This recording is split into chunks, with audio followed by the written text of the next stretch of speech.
Al ver la obstinación en sí mismos, la gente inteligente reconoce la obstinación. Al ver melancolía, reconocen melancolía. Al ver ignorancia, también la reconocen. Buscan sus propios defectos, no tratan de culpar a otras personas. Senderos kármicos que se cruzan. Mae Chee Kayu redobló sus esfuerzos. Siempre comenzaba su meditación con la decisión de reorientar su atención hacia el interior y mantenerlo allí, de fijarlo en su corazón. Pero centrarse hacia adentro significaba para Mae Chee Kayu una caída libre mental. Tan pronto como cerraba los ojos, ya no había suelo y se sentía caer al espacio como si estuviera cayendo de un acantilado, o en un pozo. Imágenes fragmentadas pasaron rápidamente por unos instantes, y después, silencio absoluto, calma, satisfacción. Pero oculto bajo el silencio había un impulso casi reflexivo que pronto dirigió su flujo de la conciencia de nuevo al reino de las imágenes fragmentadas. Suspendida en este espacio mental fluido, Mae Chee Kayu se sentía como en casa. Había aprendido a navegar por sus pasillos misteriosos con facilidad. Siguiendo un destello de reconocimiento, una presencia, una emoción, una conciencia incorpórea, se sumergía en otro mundo, los reinos incontables de existencias sintientes. Su deseo de comprender la verdad la llevó a observar nuevas alturas y profundidades de la existencia en Sahara. Constantemente atenta, notaba formas celestiales, su manera de dialogar, sus hábitos, costumbres y creencias. Enfocando su ojo divino agudamente, sondeaba el universo espiritual para penetrar en su sabiduría u obtener pistas que podrían ayudarle a descubrir la verdad de las enseñanzas del Buda. Una vez más, cayó víctima de la tendencia hacia el exterior de su mente consciente. Mientras luchaba por su cuenta para profundizar en su meditación, Mae Chee Kayu no sabía que uno de los discípulos cercanos a Hamun acababa de llegar entonces a la etapa final en la realización de la verdad del Dhamma, y que sus caminos kármicos se cruzarían pronto. Ajahn Mahbooba Ñanasampanno se dirigió a las montañas de Pupán tras la cremación de Hamun. Caminando varios días llegó a Bat Doi Dhamma Chedi, el retiro en la montaña de Ajahn Kongma, en donde varios años antes Mae Chee Kayu había luchado con tanto ánimo contra su temperamento testarudo. Siendo un consumado guerrero espiritual, Ajahn Mahbooba atacó las impurezas de su mente como si se tratara de enemigos mortales, sin aceptar nada por debajo de su capitulación total. Durante años su meditación se parecía a una guerra total, cada periodo de sesiones de meditación sentada era como el combate cuerpo a cuerpo, cada sesión de meditación caminando una lucha a vida o muerte. Uno por uno, sus adversarios interiores fueron golpeados hasta retirarse, sin piedad y sin tomar prisioneros. Aún los persiguió implacablemente, en busca de la fuente oculta de su poder. Comenzando con las impurezas mentales más molestas y obvias, los soldados de a pie limpió un camino y se lo abrió luchando hasta llegar a las tropas de élite, los autoengaños más sutiles y astutos que rodeaban y protegían a su comandante difícil de alcanzar, la ilusión fundamental sobre la verdadera esencia de su mente. La ilusión primaria que moviliza las fuerzas de la codicia y la ira siempre está astutamente oculta en el rincón más profundo del corazón. Siendo el soberano jefe de todo el reino del Sahara, la ilusión es defendida a muerte por su formidable ejército de impurezas mentales. Para liberar a la mente de su flagelo, estos guardianes deben ser desarmados y despojados de su poder engañoso. Para romper la muralla de su propia ilusión fundamental, Ajahn Mahbooba reunió a sus propias fuerzas supremas, la atención plena y la sabiduría, y asedió al refugio interno de la ilusión. Confrontando las defensas con la atención plena y deshabilitándolas con sabiduría, sus fuerzas se acercaron de forma metódica a la fortaleza del enemigo. Cuando todas las impurezas mentales finalmente estuvieron eliminadas, el último que quedaba en el corazón fue el gran comandante de la ilusión subyacente que crea y perpetúa el ciclo de nacimiento y muerte. El asalto final comenzó.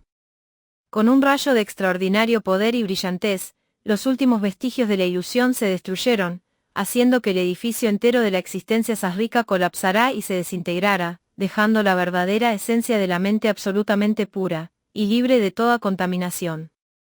Otro Arahant completamente iluminado habían surgido en el mundo. Ese mismo año, tras el retiro anual en la época de las lluvias, la meditación de Mae Chee Kayu fue testigo de una visión profética de la luna y sus estrellas circundantes cayendo del cielo. Interpretó la visión en el sentido de que un maestro de meditación excepcional, seguido por un grupo de discípulos dotados pronto llegaría a Ban Sai. Se emocionó mucho, convencida por la naturaleza de su visión de que este monje sería el maestro de meditación que a Jammun le había anunciado muchos años antes. Mae Che Kayu informó llena de confianza a las demás monjas que al año siguiente iba a llegar un grupo de monjes Dutanga, liderado por un gran maestro de meditación. Ella no sabía aún quién era el monje, pero había percibido una señal inequívoca. Comparó su llegada con el momento cuando a Jammun trajo un grupo de monjes a Ban Sai cuando ella era una niña. En los meses siguientes, justo como ella había predicho, varios grupos de monjes Dutanga llegaron y se fueron. Con esperanza y gran ilusión, Mae Che Kayu se acercaba a su campamento en el bosque para darles la bienvenida y presentar sus respetos.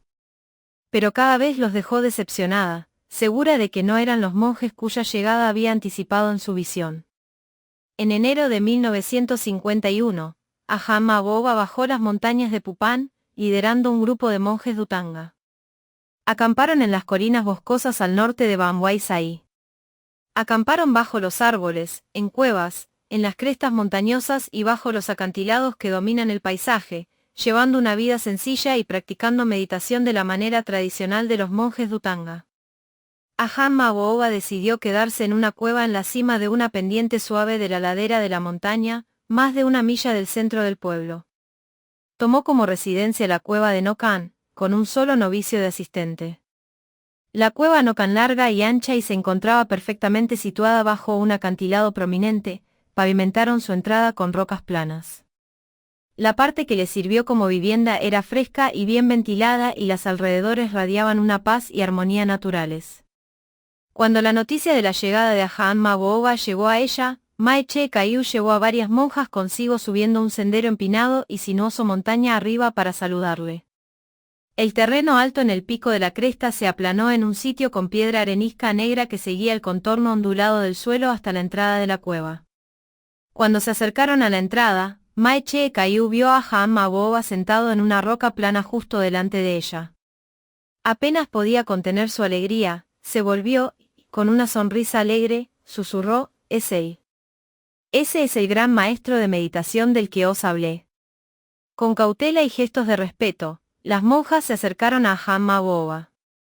Cayeron de rodillas delante de donde éste estaba sentado y con gracia se postraron 3 veces. Después de intercambiar palabras agradables con él, Mae Che Kayu mencionó que hace mucho tiempo, cuando todavía era una muchacha, había conocido a Jammun. Describió en detalle la escena de su infancia, contando cómo a Jammun le enseñó a meditar, y cómo más tarde le prohibió a meditar en su ausencia. Por el profundo respeto que sentía por Jammun, había renunciado a cualquier intento de meditar durante muchos años. Fue solo después de que ella se había convertido en monja que comenzó de nuevo a meditar en serio. Siendo un discípulo cercano de Jammun, Ahama Boba estaba perplejo. ¿Por qué a Jammun le habría prohibido meditar? Tan pronto como le contó a Ahama Boba sobre sus visiones prolíficas, rápidamente se dio cuenta de la razón. Cuando conoció a Ahama Boba, Mae Che Kayu había sido profundamente ocupada con los extraños e inusuales fenómenos durante su meditación samadhi desde hacía más de 10 años. Cuando no tenía visiones, creía que no se beneficiaba de la meditación. Al ser totalmente adicta a estas aventuras espirituales, se había convencido de que éstas representaban el verdadero camino de acceso a Nirvana, y al final de todo sufrimiento. Inmediatamente, Ahama Boba reconoció su error fundamental. Sin un maestro de meditación muy experimentado para contener sus excesos, su mente emprendedora y dinámica la llevaba fácilmente a malinterpretar sus experiencias y desviar sus esfuerzos hacia una meta equivocada. Pero él también sabía que alguien con una mente tan poderosa como la de ella podría avanzar muy rápidamente en el Dhamma, una vez que aprendiera a entrenar su mente correctamente. Ahama Boba se dio cuenta de que, al igual que a Jammun, Mae Che Kayu sería capaz de usar sus habilidades inusuales de forma profunda y sorprendente para liberarse del sufrimiento y ayudar a otros seres vivos a lograr lo mismo. A partir de entonces, Mae Che Kayu visitaba regularmente a Ahama Boba en su retiro de la montaña.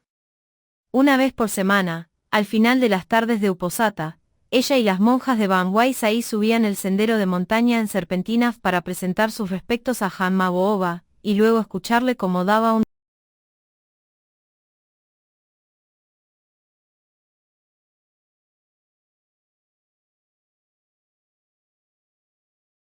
Como el conocimiento sobre la verdadera esencia de tu mente florece y se abre en tu corazón, el final del largo camino de sufrimiento poco a poco se revelará a la vista.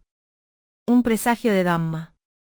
Caminando a través de la entrada del monasterio con el atardecer en el horizonte, Mae Che Kayu procedió rápidamente hacia su pequeña choza de bambú. Necesitaba tiempo para sí misma, tiempo para digerir los acontecimientos traumáticos del día. Pero el espacio familiar dentro de la choza parecía extrañamente diferente ahora, como si de repente fuera una forastera en su propia casa. Al caer la noche lentamente, en un estado de ánimo pensativo, la luna y las estrellas aparecieron atenuadas y menos acogedoras que antes. Sacudida, e incómodamente insegura de ella misma, Mae Che Kayu sintió una necesidad urgente de desagraviarse. Reflexionando sobre su difícil situación, Mae Che Kayu finalmente se dio cuenta de que Ajahn Mahābōga tenía una razón legítima para echarla. Ella se había negado deliberadamente a seguir su consejo, o hacer cualquier esfuerzo para cambiar. Cuanto más profundamente reflexionaba, más claramente entendió que su propia actitud engreída era responsable de lo que había pasado. Obviamente, el maestro tenía una buena razón para desaprobar su estilo de meditación y apuntándole hacia una dirección diferente. Pero, ¿por qué no podía aceptar su enseñanza? Realmente no había llegado a ninguna parte resistiendo deliberadamente su consejo en deferencia a su indulgencia egoísta. ¿Y si simplemente hacía lo que le había dicho que hiciera? Al menos debería intentarlo, en lugar de siempre negarse obstinadamente. Al ver su error, se hizo reproches a sí misma: lo aceptaste como tu maestro, así que, ¿por qué no puedes aceptar lo que enseña? Haz sencillamente lo que dice y conocerás por ti misma la verdad de su enseñanza. Cuando el sol ya casi había salido, la niebla de la incertidumbre comenzó a despejarse, y decidió que rápidamente debía redimirse. Obligaría a su mente a sucumbir a la enseñanza, y aceptar de buen grado las consecuencias. A la mañana siguiente, poco después de la comida, Mae Che Kayu se excusó de las tareas habituales e inmediatamente se retiró a su cabaña. Con un sentido de urgencia determinante, se sentó en meditación, con la intención de forzar su atención a permanecer estrictamente dentro de los límites de su cuerpo y mente. Estaba decidida a evitar que su mente se centrara hacia el exterior para involucrarse con cualquier fenómeno externo, el que fuera. Había percibido fantasmas y devas y otros espíritus sin cuerpo durante tanto tiempo que ya no tenía ningún significado especial para ella. Cada vez que centraba su atención hacia afuera durante la meditación, se encontraba con seres sin cuerpo físico.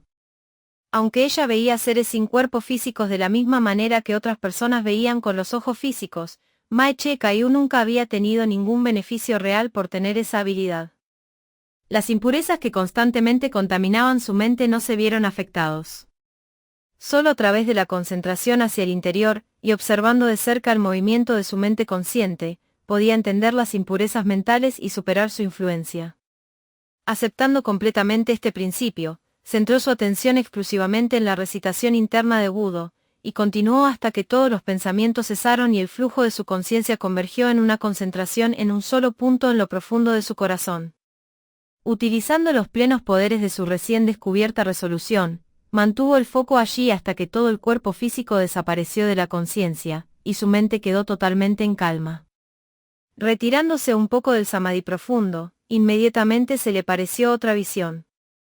Esta vez, la visión era un presagio de Dhamma. Abriendo su ojo interior, vio a Ajahn Mahābōga caminando hacia ella, llevando en la mano un cuchillo radiante, muy afilado. Apuntando el cuchillo directamente al cuerpo de Mae Che Kayu, anunció que iba a demostrar la forma correcta de investigar en el cuerpo físico. Con eso, comenzó a cortar metódicamente el cuerpo de ella en pedazos. Bajando el cuchillo afilado repetidamente en movimientos como latigazos, desmembró todo su cuerpo, cortándolo en trocitos cada vez más pequeños. Mae Che Kayu quedó paralizada cuando partes de su cuerpo cayeron al suelo alrededor de ella. Observó cómo Ajahn Mahābōga disecaba cada parte aún más hasta que ya no quedaba nada de su cuerpo, excepto un montón inconexo de carne, huesos y tendones. Abordando su atención interior, Ajahn Mahābōga preguntó: ¿qué pieza es una persona? Míralas todas, compararlas entre sí. ¿Qué pieza es una mujer? ¿Cuál es su nombre? ¿Cuál es atractiva? ¿Cuál es deseable? En ese momento, ella se veía enfrentada a un caos sangriento de partes corporales. Eran de naturaleza tan desagradable que estaba consternada por completo al pensar que se había aferrado a ellas durante tanto tiempo. Siguió mirando cómo los restos de su cuerpo fueron esparcidos hasta que, finalmente, ya no quedó nada más.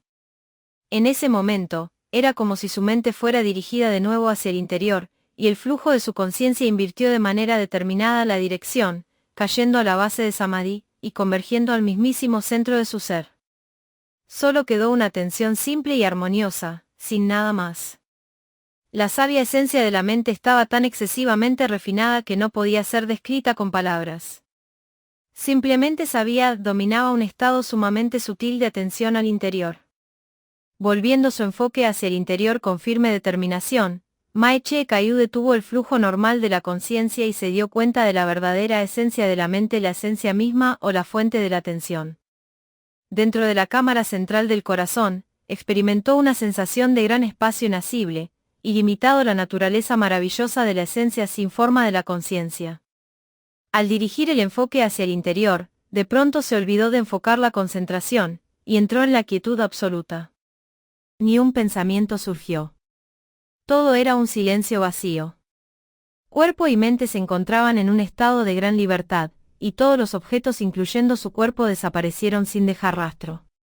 Absolutamente tranquila, su mente se quedó durante muchas horas bañada en su propia soledad. Tan pronto como su mente comenzó a salir del samadhi profundo, ella detectó un movimiento sutil de la conciencia en un primer momento casi imperceptible, que empezó a fluir saliendo de la esencia de la mente, y alejándose del centro. Cuando el impulso de la conciencia creció, observó claramente una fuerte e inmediata urgencia para la mente a dirigir su atención hacia el exterior, en la dirección de las percepciones externas. La tendencia era tanto una parte de su naturaleza, que apenas lo había notado antes. De repente, esta fluctuación saliente consciente destacó claramente en comparación con la serena tranquilidad de la esencia verdadera de la mente. Con el fin de revertir el curso normal de la conciencia y mantener su atención firmemente centrada en el interior, se vio obligada a comenzar una poderosa lucha contra su inclinación de dirigirse hacia afuera. Pensó en Ajahn Mahābōba y reflexionó sobre sus amonestaciones severas. Segura ahora de que él tenía razón, renovó su determinación de controlar las tendencias díscolas de su mente. Durante los próximos días, Mae Che Caillou se concentró en encontrar un método fiable para anclar firmemente su conciencia en el interior. Al salir del samadhi profundo, comprendió claramente el desafío de controlar de flujo saliente hacia el exterior de la mente, y se negó a permitir que su movimiento impulsivo tomara el control y arrastrara su atención. El movimiento de salida de la mente siempre estaba acompañado por las actividades de pensamiento e imaginación. Esa conciencia que fluye y gira creía y mantenía todo el universo sintiente. Pero cuando no surgía ningún pensamiento, nacía atención espontánea y pura. Siendo un momento de atención pura, esta atención en el presente era alerta, pero relajada. No entraba dentro de los elementos de cuerpo y mente, donde las ilusiones materiales y espirituales se mandaban. En el pasado, al retirarse del samadhi, todo tipo de imágenes aparecían en su conciencia sin razón aparente, atrayendo la mente en su dirección. Sentía que no podía quitárselas de encima cuando quisiera, e incluso se sentía cómoda al seguirlas. Cuando la mente se quedaba unificada hasta que surgiera atención plena, era testigo de la creación y la desaparición en cada momento de una miríada de pensamientos e imágenes, sin dejar de ser desapegada y desapasionada. Habiendo sido testigo de la transformación esencial de la atención pura concentrada, se dio cuenta del valor de recibir instrucciones de un verdadero maestro. Cuando se sintió segura de que efectivamente podría revertir el flujo dinámico de la mente, unificándola y manteniéndola enraizada en el momento presente, decidió arriesgarse y enfrentarse al disgusto de Ajahn Mahābōba y volver a la cueva de Nok-An, para poder contar respetuosamente sobre su progreso en la meditación. Cuando llegó a la cueva, se encontró con el rostro severo y poco acogedor de Ajahn Mahābōba. ¿Por qué has vuelto a venir?, ladró. Ya te dije que te mantuvieras alejada. Este no es lugar para un gran sabio. Ella le rogó que la dejara hablar, para escuchar lo que tenía que decir. explicó que la experiencia traumática de ser echada le había hecho aceptar sus defectos y tomar en serio sus consejos sobre dirigir el enfoque.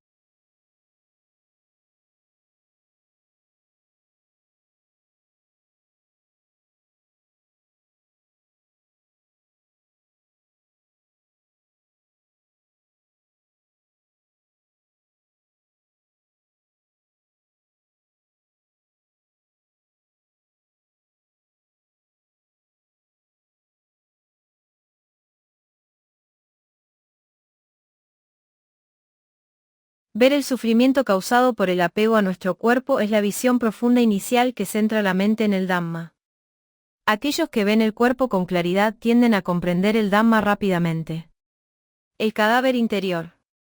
Caminando de regreso al monasterio de monjas aquella noche, Mae Che Caillou se sentía maravillosamente brillante y pujante tanto física como mentalmente. Alcanzando su pequeña cabaña justo al anochecer, se sentó para meditar como de costumbre e hizo una revisión integral de su práctica de meditación. Los logros en Samadhi siempre habían llegado fácilmente a Mae Che Caillou, su mente tendía de forma natural a la unificación. Solo una mente bien unificada podría alcanzar el tipo de concentración de acceso necesario para experimentar directamente el vasto mundo de energías espirituales que ella encontraba con tanta facilidad. Cuando el flujo de su conciencia convergía en su centro natural, llegaba al fondo de la verdadera esencia de la mente, pero solo durante un momento, antes de rebotar y reanudar su dinámica normal. Esta breve experiencia de la esencia de la mente propició una certeza falsa acerca de los conocimientos derivados de las percepciones posteriores. En lugar de utilizar ese foco mental tranquilo y concentrado para examinar esos estados transitorios de la mente, Mae Che Caillou miraba pasivamente el panorama cambiante de su mente, dejando que sus facultades de pensamiento e imaginación especularan sobre el significado de lo que allí ocurría. Dado que las conclusiones alcanzadas por el pensamiento conceptual son superficiales y personales, había perdido contacto con la desapegada atención de la esencia de la mente, y así se había convertido en víctima de elementos corrosivos de la conciencia que daban un sesgo emocional a sus percepciones, y la desviaban del entendimiento verdadero. Su mente consciente se involucró tanto con sus formaciones habituales que parecía tener una existencia independiente de su esencia original. La dramática intervención por parte de Ajahn Mah Booba cambió eso. Ahora, cuando su flujo de conciencia convergía en su centro natural, se reunía con la esencia de la mente, fusionándose por completo con la maravillosa naturaleza de la atención pura, y descansando totalmente en la suprema tranquilidad. Cuerpo y conciencia desaparecían. Una atención indescriptiblemente sutil era lo único que quedaba. No había movimiento, ni siquiera el más mínimo murmullo de la conciencia. Solo cuando su mente se había mantenido inmersa en la tranquilidad durante el tiempo suficiente se movía y empezaba a retirarse del centro. Se produjo una breve onda de conciencia que luego desapareció rápidamente. La ola surgió de manera natural, por sí sola, no estaba prevista. Un ligero movimiento, inmediatamente seguido de quietud. Momentos conscientes surgieron y desaparecieron muchas veces, aumentando gradualmente su frecuencia hasta que el flujo de conciencia finalmente recuperó su impulso normal. A pesar de que había recuperado la conciencia de su entorno exterior, las facultades conceptuales de su mente se mantuvieron inactivas. Su conciencia estaba suspendida en un estado fluido y espontáneo de atención pura, donde la naturaleza sabia de la esencia seguía siendo más fuerte que los patrones habituales de pensamiento mental. Debido a esta espontaneidad, la atención pura y limitada y la percepción específica estaban funcionando al mismo tiempo, lo que le permitió entender su mente y su cuerpo a un nivel muy intuitivo de visión profunda. Ella sabía de manera instintiva que debía mantener su atención en ese nivel al examinar los fenómenos con el fin de obtener las profundas visiones penetrantes de la verdadera sabiduría.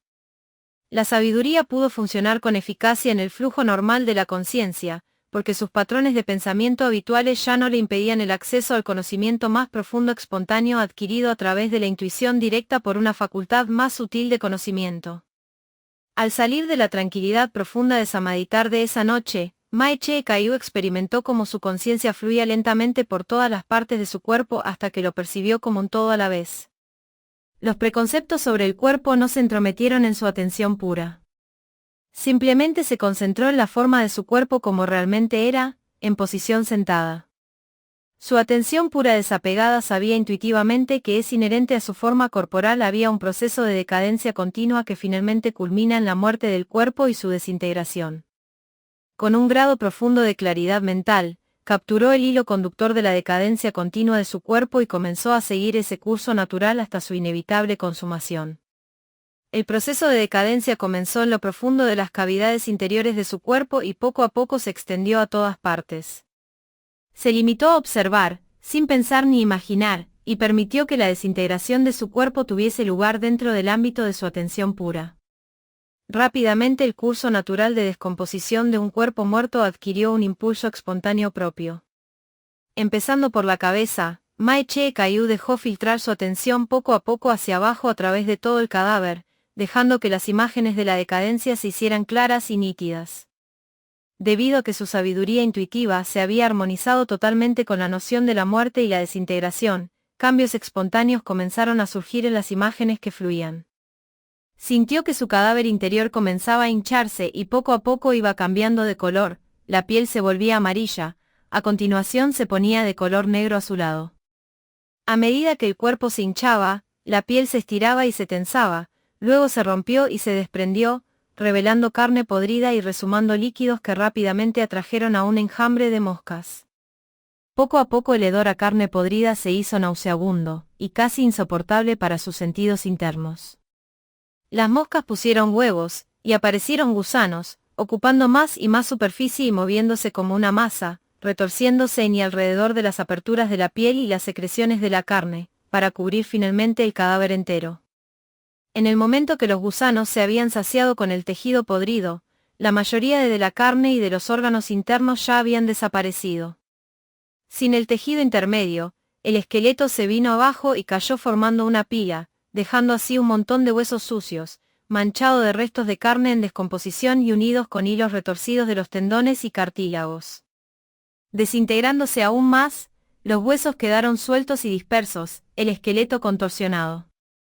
Con el paso del tiempo, la lluvia y el clima, los restos residuales de la carne y los tendones fueron arrastrados y apartados, quedando solo los huesos blanqueados por el sol, del color de la leche. Con el tiempo, los huesos también comenzaron a romperse y a desintegrarse, hasta que solo quedaron los trozos más grandes en un montón desordenado, el cráneo en un lugar, la pelvis en otro. Por último, incluso estas piezas se desgastaron, siendo engullidas y requeridas por el elemento tierra que les había dado origen.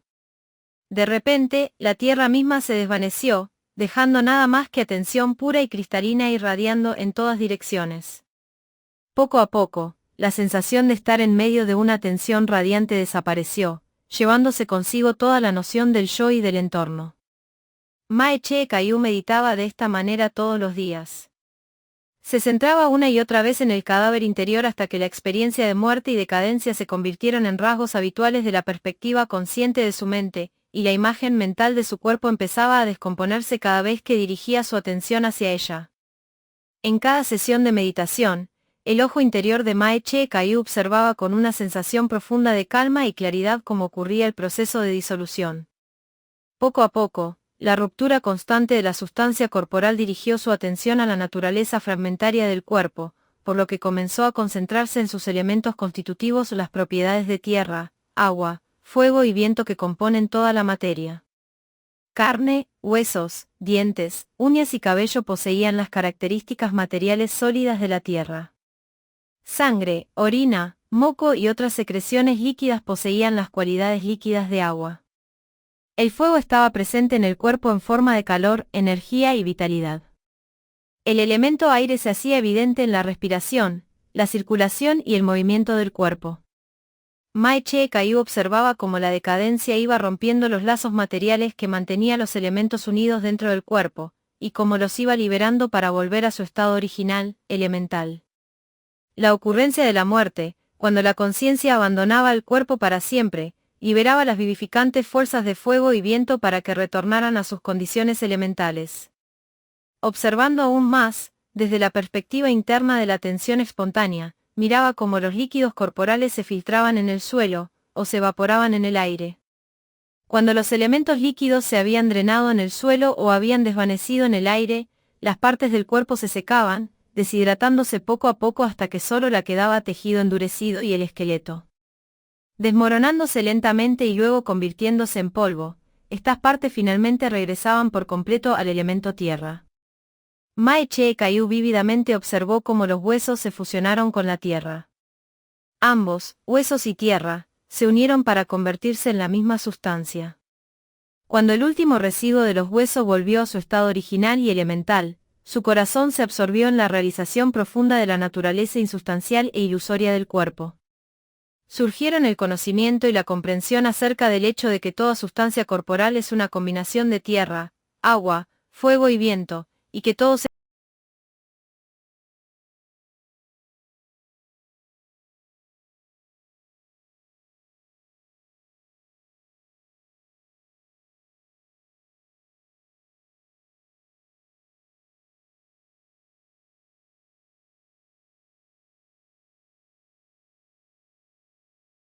En una piscina de agua perfectamente tranquila y de agua cristalina, podemos ver todas las cosas con claridad.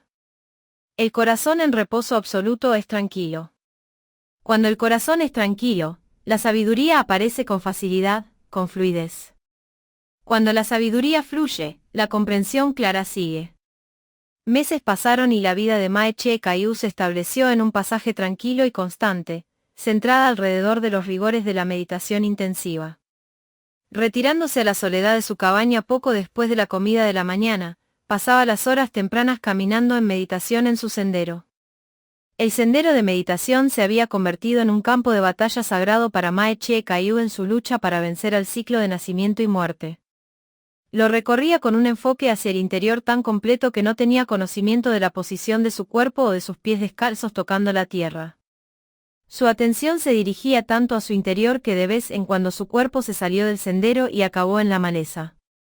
Sin perder la concentración, volvía instintivamente de nuevo al sendero y reanudaba el caminar en meditación, con su atención firmemente fijada en el fluir presente de la conciencia.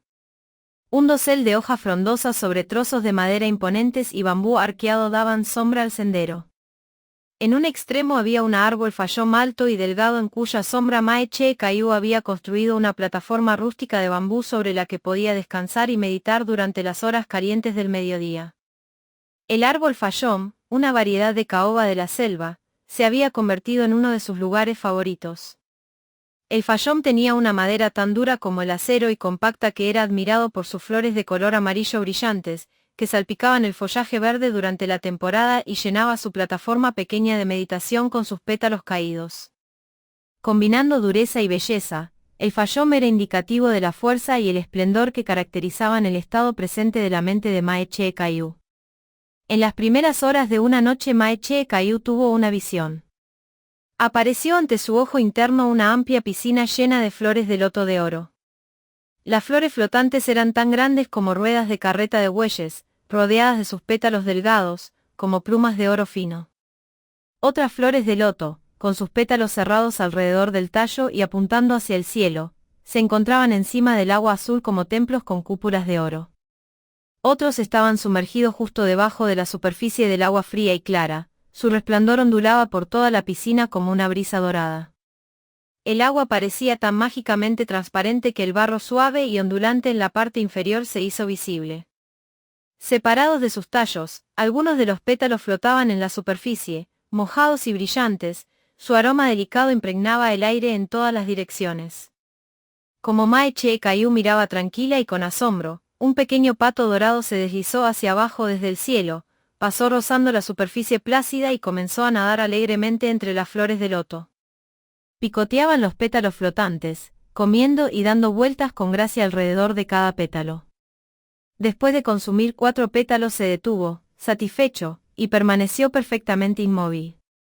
Mirando, fascinada, desde el borde del estanque de loto, Mae Chee Kayu sintió como su cuerpo se levantó y flotó, como una nube, por encima del agua. Cuando se acercó al pato dorado, sintió como sus piernas se abrieron a horcajadas sobre su espalda. Pero a medida que se subía el animal, se fusionó completamente con él. En ese instante se dio cuenta de que ella misma era el pato dorado. Inmediatamente se retiró de la meditación samadhi y volvió a la conciencia normal. Mae Che Kayu reflexionó sobre esta visión mística durante días, en busca de su significado esencial. Un pato dorado comiendo flores de loto de oro.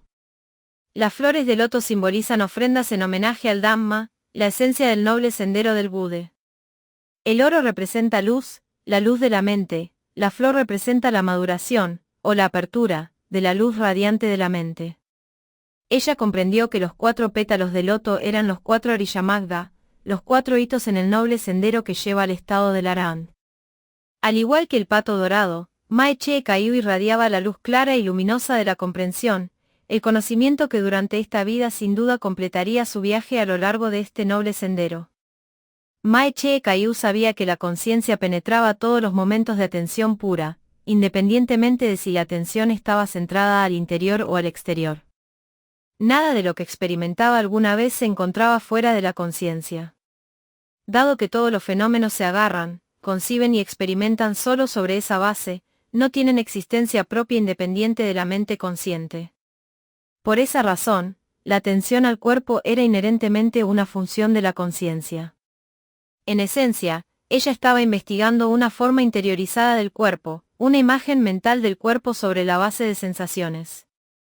La conciencia se repartía con naturalidad a través de todo el cuerpo, animando los ámbitos de los sentidos y activando la atención sensorial. La experiencia de tener un cuerpo del cuerpo como yo se componía principalmente de imágenes mentales formados en relación con la conciencia sensorial de su cuerpo, y coloreada por un apego profundamente arraigado a la forma y la identidad personal. Con un sentido de espontaneidad y desapego, Mae Che Kayu se centró en el cuerpo como una construcción mental, como un producto de la mente consciente. Si el cuerpo físico no era más que un conglomerado de elementos, agrupados temporalmente, ¿de dónde salía la sensación de tener un cuerpo? ¿Y qué iniciaba pensamientos de fealdad, o emociones de repulsión, en respuesta al proceso natural de la decadencia y la desintegración del cuerpo? A medida que se centraba en las imágenes interiorizadas de la disolución del cuerpo, Mae Che Kayu prestaba especial atención a los pensamientos y emociones acompañantes que definían su aspecto o bien como agradable o desagradable. Convirtiéndose en un testigo desapegado e imparcial, le dio rienda suelta a la mente discriminatoria para conceptualizar primero, y luego reaccionar a sus interpretaciones. Conocía su cuerpo solo a través de la información que le daban sus sentidos y la actividad conceptual de la mente. Pero entonces vivía esos conceptos sensuales como positivos y buenos, o negativos y malos. Tenía que entender por qué la mente creaba esas imágenes, y cómo la mente las impregnaba con significado. En esta etapa, Mae Che Kayu comenzó a centrarse exclusivamente en las respuestas emocionales que evocaba la contemplación del cuerpo. Se había aficionado a interrumpir el impulso de la mente consciente, e invertir su curso normal hacia la fuente. Así, comenzó a utilizar la misma técnica para revertir el flujo de pensamientos y emociones, y seguirlo hasta su punto de origen. Se concentraba en una imagen de decadencia física avanzada, absorbiéndolo todo a la vez sin conceptualización. Con atención espontánea y percepción específica trabajando juntas, se dio cuenta del surgir de un aumento de repulsión instintivo saliendo desde lo más profundo y haciendo mella en la imagen. Mantenía la imagen atentamente hasta que el objeto y el observador se convirtieron en uno. En ese momento, imagen y emoción se contrajeron gradualmente y se retiraron hacia adentro hasta que ambos estaban absorbidos totalmente por la mente consciente. Luego simplemente desaparecieron. Rápidamente se volvió a centrar en la imagen mental y su sensación adjunta de repulsión, y de nuevo, vio como el flujo de percepción mental volvió a su fuente, infundiendo un impacto emocional a la imagen, se fusionó con el centro de la conciencia y luego desapareció. Cuanto más se concentraba de esa manera, tanto más espontánea se hacía la inversión de imagen y emoción. Con el tiempo, por su cuenta, sin forzar, las imágenes y las emociones se perdieron en la mente, volviendo a su fuente original, donde desaparecieron inmediatamente.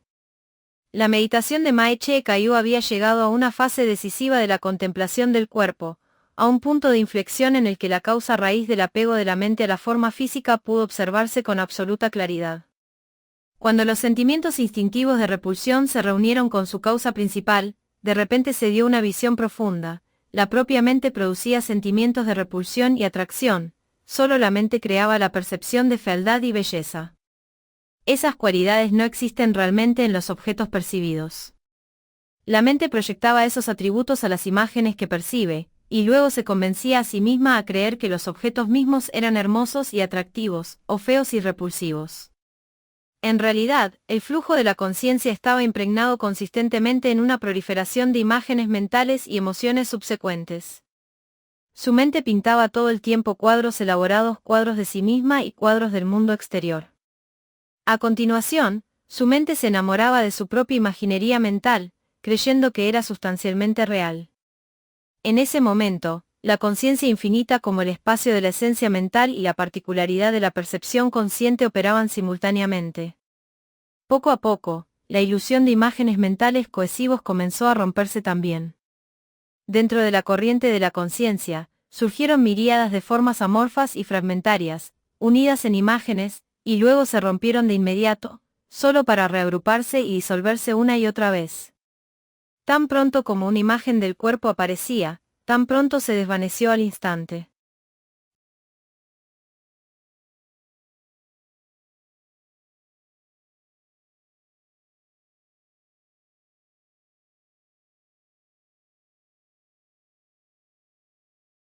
La pureza es el estado normal de la mente. Se altera solo porque acepta intromisiones externas, que hacen que surjan y proliferen emociones como la tristeza y la alegría hasta que la mente ya no puede ver su verdadera naturaleza. Esencia luminosa. La cabaña, el camino para meditar y la pequeña plataforma debajo del árbol Fayom eran compañeros constantes de Mae Che Caillou a lo largo del año. A excepción de su comida diaria, rara vez salía de los límites de su área de meditación. Aunque las monjas todavía iban a ver a Hanma Booba una vez por semana en los días lunares de práctica, Mae Che Caillou rara vez las acompañaba, eligiendo en vez de ello centrarse en la intensificación de su práctica meditativa. A pesar de la dedicación de Mae Che Caillou a su práctica, aún tenía una permanente sensación de gratitud y respeto hacia Hanma Booba y por ello todas las mañanas preparaba una pequeña olla de arroz glutinoso y llenaba una cesta de nuez de betel para él. Normalmente, Mae Che Caillou pedía a una de las monjas que llevara su ofrenda diaria a Hanma Booba, solo de vez en cuando iba ella misma, y aún entonces solo hablaría con él brevemente. El monasterio de Hanma Booba se encontraba al noreste de la ciudad, mientras que el monasterio de las monjas de Mae Che Caillou estaba a 3 kilómetros de distancia hacia el suroeste. Ban Wai Sai se encontraba justo en medio.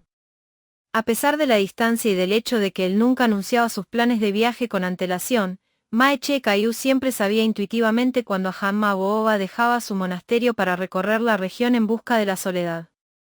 Ella siempre sabía cuando él había salido de su monasterio, y siempre sabía cuando su regreso era inminente. Mae Che Caillou decía que de repente sentía un escalofrío impregnar el ambiente cuando Hanma Booba se iba. Y a pesar de que él viajaba a menudo durante meses, Mae Che Caillou siempre sabía cuándo iba a volver ya que podía sentir la vuelta del calor incluso antes de su llegada. El escalofrío y el calor eran los signos externos recibidos por la percepción, pero el saber venía desde dentro de su corazón. Tan pronto como Hanma Booba iba a recorrer la región, Mae Che Caillou de inmediato les decía a las monjas que no cocinaran la olla de arroz glutinoso y que no prepararan la canasta de nuez betel.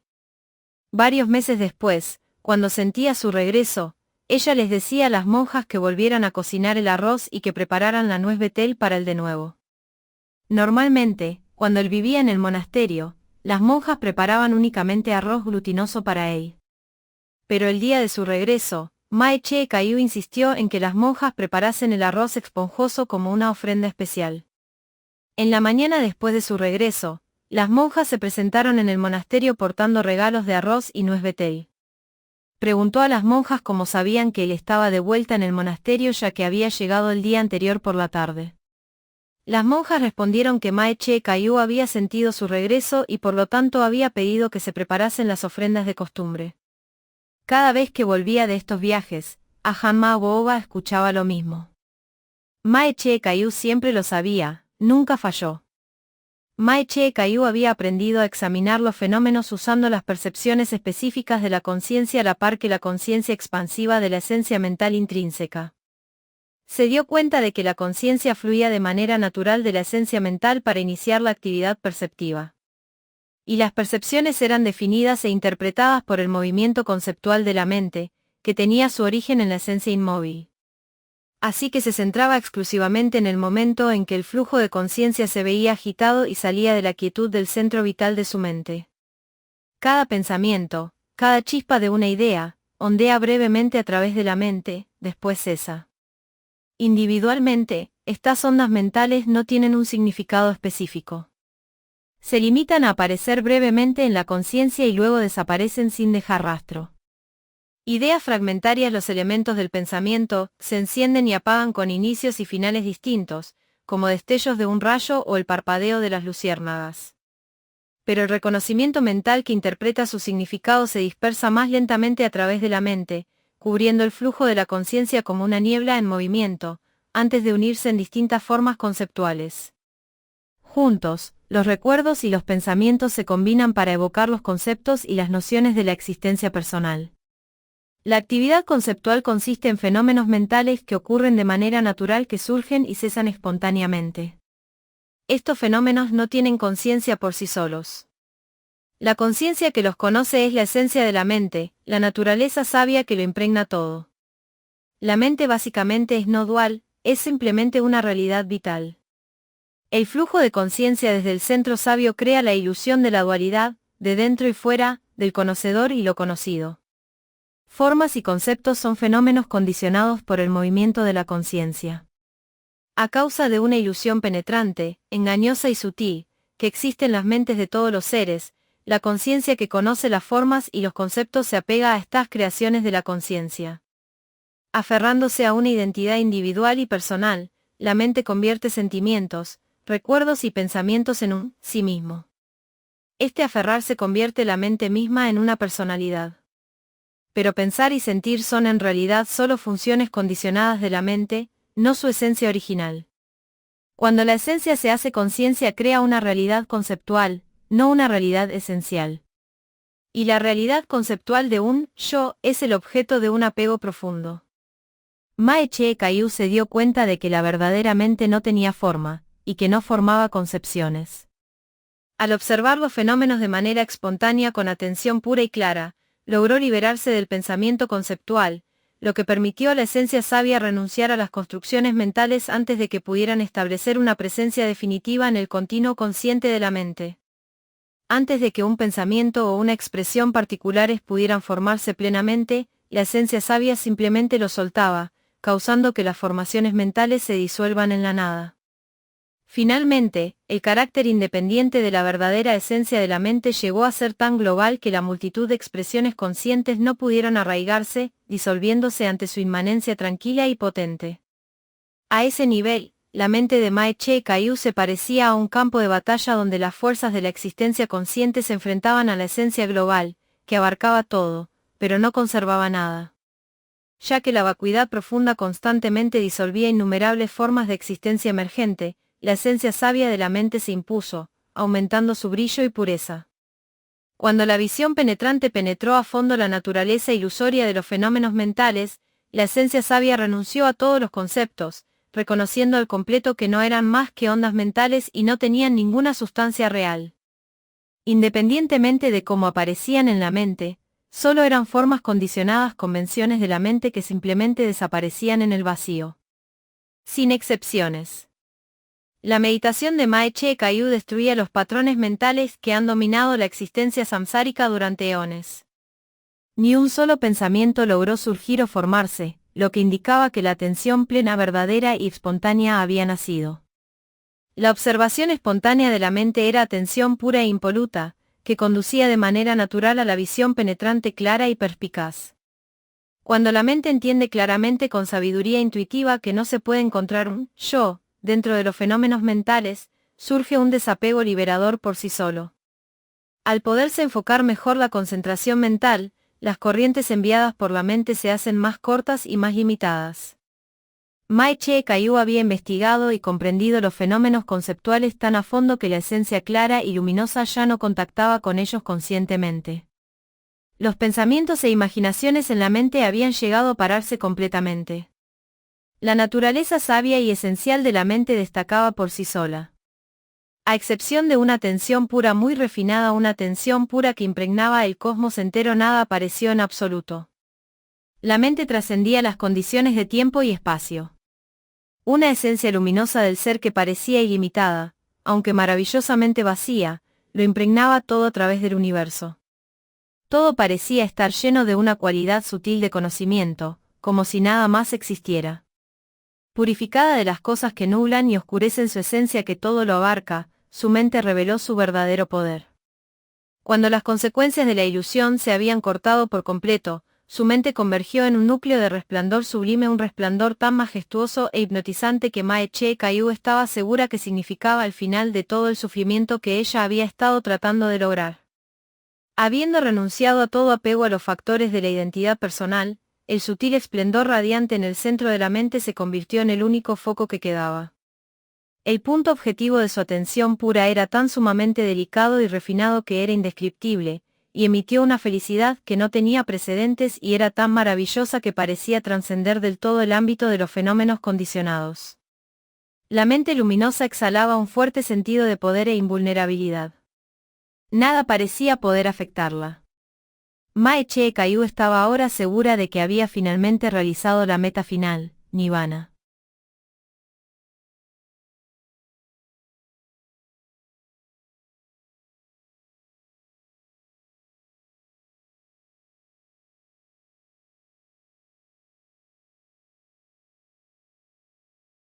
Viendo la ilusión claramente en un golpe de intuición, nos hartamos de nuestro apego a esta masa de sufrimiento y aflojamos nuestro aferramiento. En este momento de frescura, los fuegos de nuestro corazón se reducen, y la libertad del sufrimiento surge de manera natural por sí misma. Fayum en pleno flor. A mediados de octubre de 1952 el árbol Fayum estaba cubierto de flores radiantes. Sentada debajo una tarde, con la mente inundada de esplendor, Mae Che Caillou sentía que era el momento para informar a Ajahn Mahōbōwa sobre su logro final. Él era, después de todo, la inspiración que la había llevado a este resplandor profundo y majestuoso de la mente. Ya era hora de devolver su confianza en ella con los frutos de su triunfo. Como era un día de observancia lunar, fue a visitarlo a última hora de la tarde. Salió del monasterio acompañada por varias monjas, caminando juntas a través de los campos que bordeaban el pueblo hasta llegar al otro lado. Desde allí iniciaron la empinada subida a la cueva, en la montaña de Ajahn Mahōbōwa. Al ver a Ajahn Mahōbōwa sentado en la entrada de la cueva, Mae Che Caillou se postró ante su maestro a rendir obediencia e intercambió saludos con él. Luego inclinó la cabeza, juntó las palmas y pidió permiso para hablar. Habló de su progreso durante el último año, detallando cuidadosamente las etapas consecutivas de su experiencia, y concluyó con su rugido de león, la vacuidad radiante de la mente que impregnaba todo el cosmos y trascendía todas las condiciones. Cuando ella dejó de hablar, Ajahn Mahōbōwa miró hacia arriba y tranquilamente preguntó, «¿Eso es todo?». Mae Che Caillou asintió con la cabeza. Ajahn Mahōbōwa se detuvo un momento y luego habló. Cuando investiga fenómenos mentales hasta superarlos por completo, los restantes elementos impuros de la conciencia se verán arrastrados en un núcleo radiante de atención pura que se funde con la esencia natural radiante de la mente. Este resplandor es tan majestuoso y fascinante que incluso las facultades trascendentes como la atención pura espontánea y la sabiduría intuitiva invariablemente caen bajo su hechizo. El brillo y la claridad de la mente parecen ser tan extraordinarios e impresionantes, que nada se les puede comparar. La esencia luminosa es la personificación de bondad y virtud perfectas, lo último en felicidad espiritual.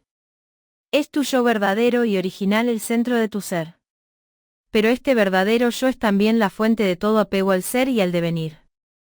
Al final es el apego a la seducción por este resplandor primordial de la mente que hace que los seres vivos vaguen indefinidamente a través del mundo del surgir y cesar, en constante apego al nacimiento y la muerte incesantes. La causa fundamental de este apego es la misma ilusión acerca de tu verdadero yo. La ilusión es responsable de todos los elementos impuros de la conciencia, y su mejor vía de escape es el impulso constante de la actividad consciente. En este ámbito, la ilusión es la reina suprema.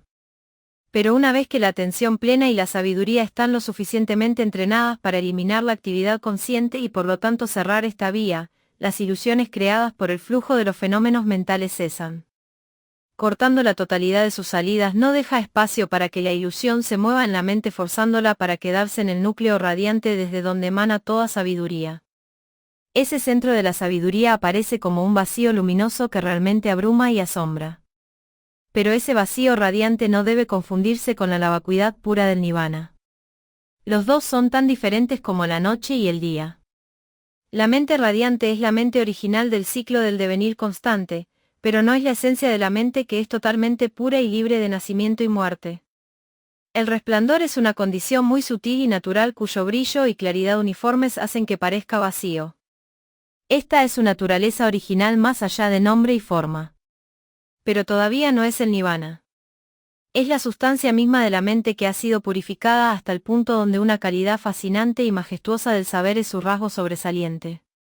Cuando la mente finalmente renuncia a todo apego a formas y conceptos, la esencia sabia adopta cualidades extremadamente refinadas. Lo ha soltado todo excepto a sí mismo.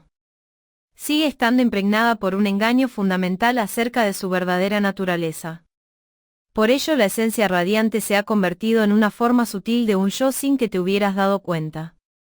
Terminas por creer que los sutiles sentimientos de felicidad y el resplandor brillante son la esencia incondicionada de la mente.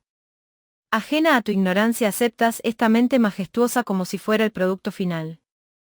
Crees que es nirvana, el vacío trascendente de la mente pura. Pero la vacuidad y la luminosidad, la claridad y la felicidad son todas condiciones sutiles de una mente todavía encadenada por la ignorancia. Si observas cuidadosamente el vacío, con una atención sostenida, te darás cuenta de que en realidad no es uniforme, no es realmente constante. La vacuidad producida por la ignorancia primordial es el resultado de condiciones sutiles. A veces cambia un poco, solo un poco, pero sí lo suficiente para que te des cuenta de que es transitoria.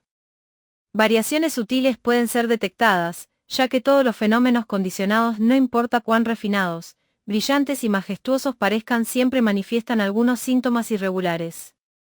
Si es verdaderamente nirvana, ¿por qué este estado refinado de la mente muestra una variedad de condiciones sutiles? No es constante ni real.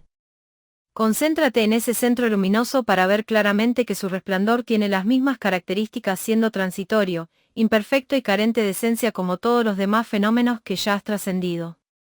La única diferencia es que el resplandor es mucho más sutil y refinado. Trata de imaginarte estando de pie en una habitación vacía. Miras a tu alrededor y solo ves el espacio vacío en todas partes. Absolutamente nada ocupa ese espacio a excepción de ti, de pie en el centro de la habitación. Admirando su vacío, te olvidas de ti misma. Te olvidas de ocupar una posición central en ese espacio. Entonces, ¿cómo puede la habitación estar vacía? Mientras alguien quede en la habitación, no está realmente vacía. Cuando finalmente te das cuenta de que la habitación no puede verdaderamente estar vacía, hasta que salgas, este es el momento en que aquella ignorancia sobre tu verdadero yo se desintegra, y la mente pura, libre de ilusión, surge. Una vez que la mente ha dejado de lado los fenómenos de todo tipo, la mente parece vacía de manera suprema, pero el que admira el vacío, el que queda impresionado por el vacío, aquel todavía sobrevive. El yo como punto de referencia, que es la esencia de toda sabiduría falsa, sigue estando integrado en la esencia sabia de la mente. Esta perspectiva del yo es el principal engaño.